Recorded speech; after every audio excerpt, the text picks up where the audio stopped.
तो नमस्कार, जय हिंद प्यारे साथियों। कैसे हैं आप सब? आई होप कि आप सब एकदम बढ़िया होंगे, मज़े में होंगे और बहुत ही शानदार ज़बरदस्त तरीके से अपनी तैयारी कर रहे होंगे। तो चलिए मेरे भाई, मैं अंकित गंगवार आप सभी लोगों का एक बेहतरीन सी क्लास में बहुत-बहुत स्वागत करता हूँ। आ जाइए जल्दी से और एक बेहतरीन 25 प्रश्न का सेट आप लोगों के सामने तैयार है। प्रैक्टिस कीजिए ज़रा इन क्वेश्चन की और बताइए कि क्या होगा इन क्वेश्चन का आंसर। सबसे पहला प्रश्न आप लोगों के सामने है, कह रहा है रेखीय संवेग को मापने की इकाई है। क्या है भाई रेखीय संवेग को मापने की इकाई? तो याद रखेंगे के स्क्वायर जी मीटर प्रति सेकंड है, यानी सी ऑप्शन क्या हो जाएगा, राइट आंसर हो जाएगा। नेक्स्ट आ जाइए मेरे भाई, बताइए कह रहा है कुतुब मीनार कहाँ स्थित है? तो मेरे भाई दिल्ली में स्थित है, यानी डी ऑप्शन राइट आंसर हो जाएगा। नेक्स्ट बताइए, कह रहा है विश्व महिला मुक्केबाजी चैंपियनशिप 2023 में कितनी महिलाओं ने स्वर्ण पदक जीते? तो भाई बताइए कितनी महिलाओं ने जीते थे? भैया 4 महिलाओं ने जीते थे, यानी सी ऑप्शन क्या हो जाएगा, राइट आंसर हो जाएगा। नेक्स्ट बताइए, कह रहा है विश्व भारती शैक्षणिक संस्थान की स्थापना किसने की? तो मेरे दोस्त रविंद्रनाथ टैगोर ने की थी। बहुत इंपॉर्टेंट प्रश्न है, याद रखेंगे। नेक्स्ट आ जाइए, कह रहा है विश्व की सबसे बड़ी मूंगा चट्टान ग्रेट बैरियर रीफ कहाँ है? तो बताइए भाई कहाँ है ग्रेट बैरियर रीफ? तो आप कहेंगे सर ये जो है वो ऑस्ट्रेलिया में है। ग्रेट बैरियर रीफ कहाँ है? ऑस्ट्रेलिया में है। नेक्स्ट बताइए, आर के नारायण किस पुस्तक के लेखक हैं? तो मेरे भाई द गाइड के हैं आर के नारायण। गोदान किसकी है? मुंशी प्रेमचंद का उपन्यास है। यामा महादेवी वर्मा की एक आलोचना विधा की रचना है। अनटचेबल मुल्कराज आनंद की है। और अनटचेबल्स किसकी है? डॉक्टर भीमराव अंबेडकर की है। याद रखेंगे, थोड़ा सा डिफरेंस है, ज़्यादा नहीं है।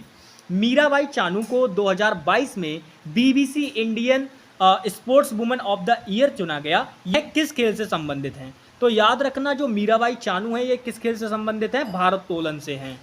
बहुत बढ़िया।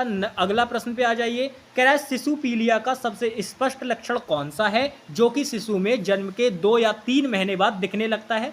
तो मेरे भाई एक बात बताओ, पीलिया का मतलब पीला पड़ जाना, बात खत्म। ए ऑप्शन क्या हो जाएगा, राइट आंसर हो जाएगा। तो आंखें और त्वचा जो होती है ना वो पीली पड़ जाती हैं।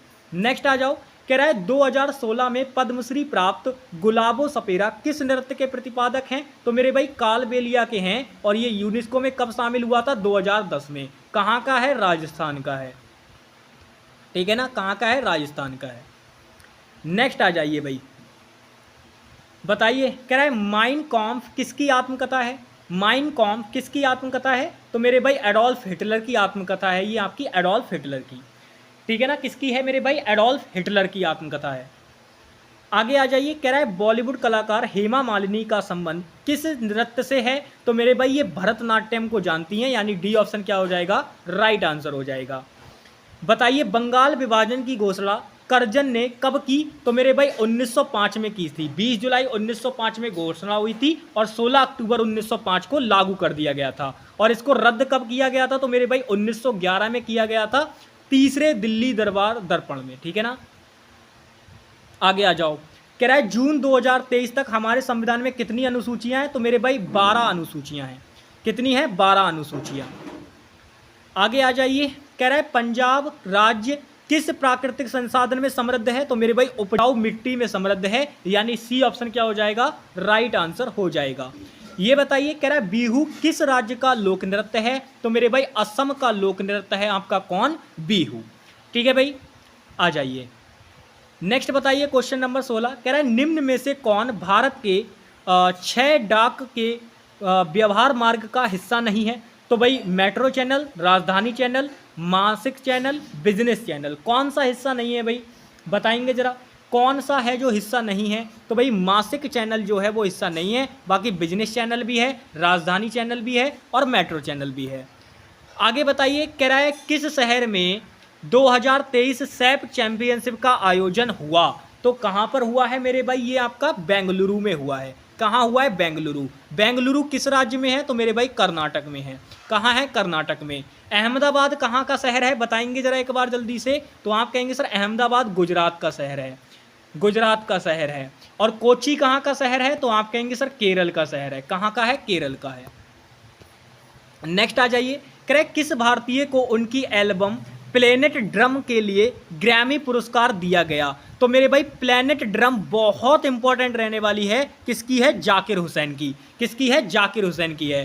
सितार सम्राट किसे कहा जाता है? रविशंकर को कहा जाता है, याद रखेंगे। ठीक है भाई, आ जाइए। अच्छा, तीसरा ग्रैमी पुरस्कार किसे मिला है? तीसरा ग्रैमी पुरस्कार रिकी केज को मिला है। किसके लिए? डिवाइन टाइड्स के लिए, याद रखेंगे। नेक्स्ट आ जाइए, कह रहा है गरीब कल्याण अभियान 2020 में कितने राज्यों का चयन किया गया? क्वेश्चन क्या कह रहा है मेरे भाई, ध्यान से सुनेंगे। कह रहा है गरीब कल्याण अभियान 2020 में कितने राज्यों को शामिल किया गया? तो मेरे भाई 6 राज्यों को शामिल किया गया है, यानी सी ऑप्शन क्या हो जाएगा? Right answer. अगला बताइए, कह रहा है गंगूबाई हंगल का संबंध किस घराने से है? तो मेरे भाई जो गंगूबाई हंगल हैं ये आपकी किराना घराना से संबंधित है, यानी बी ऑप्शन क्या हो जाएगा? राइट आंसर हो जाएगा। आगे आ जाइए, क्वेश्चन नंबर 21 बताइए। कह रहा है निम्न में से सरकारी बजट में गैर पूंजी प्राप्ति का उदाहरण है, कौन सा है भैया? तो ये आपका है नागरिकों से वसूला गया राजस्व कर, सरकारी बंद पत्र पर ब्याज भुगतान, एटीएम से पैसे निकालने पर दिया गया शुल्क, एक मुद्रा का मूल्य। तो मेरे भाई बी ऑप्शन क्या हो जाएगा? इसका राइट आंसर हो जाएगा। सॉरी, बी ऑप्शन बोल रहा हूँ, ए ऑप्शन हो जाएगा राइट आंसर, क्योंकि नागरिकों से वसूला गया राजस्व कर जो होता है वो सरकारी बजट में क्या होती है? गैर पूंजी प्राप्ति होती है, यानी ए ऑप्शन क्या हो जाएगा? इसका राइट आंसर हो जाएगा। आगे आ जाइए, बताइए। कह रहा है बैंकिंग में ब्याज शब्द का क्या अर्थ है? अब इस क्वेश्चन को आपसे बेहतर कौन समझ पाएगा या मुझसे बेहतर कौन समझ पाएगा? तो मेरे दोस्त याद करो, गांव में हम ऐसा कोई नहीं है जिस पे ऋण ना होता हो। तो जब आप ऋण का भुगतान करने के लिए जाते हैं तो जो आपको अतिरिक्त राशि देनी पड़ती है वही क्या होता है? ब्याज होता है, यानी ए ऑप्शन क्या हो जाएगा? राइट आंसर हो जाएगा। अगला बताइए, कह रहा है पशुधन के व्यापार के लिए नवंबर के महीने में कार्तिक पूर्णिमा के शुभ अवसर पर किस त्योहार को हरिहर नाथ मंदिर के पास मनाया जाता है? बताएंगे जरा। तो मेरे भाई क्या आंसर हो जाएगा इसका? तो आप कहेंगे सर इस क्वेश्चन का आंसर आ जाएगा सोनपुर मेला। क्या हो जाएगा? सोनपुर मेला, यानी डी ऑप्शन क्या हो जाएगा? राइट आंसर हो जाएगा। आगे बताइए, कह रहा है राज्य विधान मंडल में धन विधेयक पेश करने के लिए किसकी पूर्व अनुशंसा की आवश्यकता होती है? बताइए। राज्य विधानमंडल में आपको धन विधेयक पेश करना है तो उसके लिए किसकी एक प्रकार से जो आज्ञा है, अनुमति है, वो आपको लेनी पड़ेगी। किसकी लेनी पड़ेगी भैया आज्ञा? तो राज्यपाल, क्योंकि राज्य के विधानसभा मंडल की बात कर रहा है तो उसमें धन विधेयक पारित करने के लिए किसकी बात करनी, किससे अनुशंसा करनी पड़ेगी, किससे बातचीत करनी पड़ेगी? राज्यपाल से। अंतिम प्रश्न पे आ जाइए भाई, ये कथन और निष्कर्ष का प्रश्न है, थोड़ा सा बड़ा प्रश्न है, तो बताएंगे भाई, पढ़ेंगे जरा क्या होगा इसका आंसर। कह रहा है विद्युत क्षेत्र के पुनरुत्थान वितरण क्षेत्र योजना के संबंध में निम्न कथनों पर विचार कीजिए। पहला कथन क्या कह रहा है? पहला कथन कह रहा है प्रधानमंत्री ने इसको 2022 में शुरू किया। फिर अगला कथन कह रहा है इसका उद्देश्य वितरण कंपनियों की दक्षताओं में वित्तीय सुधार करना है। फिर कह रहा है वर्ष 2022-23 से वर्ष 2027-28 तक इसका लक्ष्य डिस्कॉम को वित्तीय सहायता प्रदान करना है। और अगला है इसके तहत उपभोक्ताओं को 25 करोड़ स्मार्ट प्रीपेड मीटर उपलब्ध कराने का प्रस्ताव है। तो बताइए मेरे भाई क्या होगा इसका राइट आंसर? तो मैं आपको बता दूं इस क्वेश्चन के अंदर बस केवल ये वाली स्टेटमेंट जो है वो गलत है। वित्तीय सहायता प्रदान करने के लिए ये कोई वैसी योजना थोड़ी ना है, ये तो मेरे भाई विद्युत क्षेत्र की योजना है। अब विद्युत क्षेत्र की योजना वित्तीय सहायता कब से करने लगी? तो सी स्टेटमेंट जो दे रखी है वो गलत है, बाकी सारी की सारी सही है, यानी इसका राइट आंसर क्या हो जाएगा मेरे भाई? बी ऑप्शन, यानी 1, 2 और 4 जो स्टेटमेंट है वो करेक्ट है। ठीक है भाई, चलिए तो आज के सेशन में बस इतना ही है। आई होप कि आप बढ़िया तरीके से इसको अटेम्प्ट किया होगा और आपको ये जो पीडीएफ है वो हमारे टेलीग्राम चैनल पे मिल जाएगी, उसको आप ज्वाइन कर लीजिएगा। लिंक आपको मिल जाएगा चैनल के होम पेज पे जाओगे, वहाँ पे आपको दिख जाएगा, तो वहाँ से आप ज्वाइन कर लीजिएगा और कमेंट में ज़रूर बताइएगा कि आप 25 में से कितने स्कोर कर पाए। चलिए भाई।